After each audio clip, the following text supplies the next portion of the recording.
వంకాయ వద్దు అని వంకలు పెట్టేవాళ్ళు కూడా నేను చూపించిన విధంగా ఒకసారి వంకాయ కర్రీ చేయండి. తిన్న తర్వాత నెవర్ బిఫోర్ ఎవర్ ఆఫ్టర్ అనేలాగా ఉంటుందన్నమాట. చపాతీలో కానీ రైస్లో కానీ లంచ్ బాక్స్కి కానీ అంత బాగుంటుంది టేస్ట్.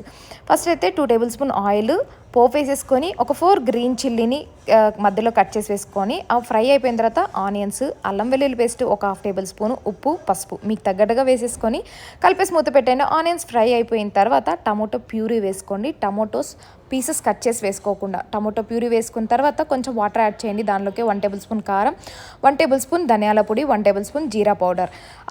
జీరా పౌడర్ లేదు అని అంటే చికెన్ మసాలా కూడా యాడ్ చేసుకోవచ్చు, టేస్ట్ బాగుంటుంది. అంత దగ్గరకు పడి ఆయిల్ పైకి వచ్చే టైంలో నేను పొడుగు వంకాయలు చిన్నగా కట్ చేసి తీసుకున్నాను.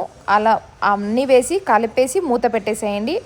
వంకాయ 80% ఉడికిన తర్వాత ఎండు కొబ్బరి తురిమి వేసుకొని ఇంకో 5 మినిట్స్ ఉంచితే వంకాయ కర్రీ రెడీ అయిపోతుంది. మరి సబ్స్క్రైబ్ చేసుకొని కామెంట్ చేయండి, లైక్ చేయండి, షేర్ చేయండి. Thank you, bye.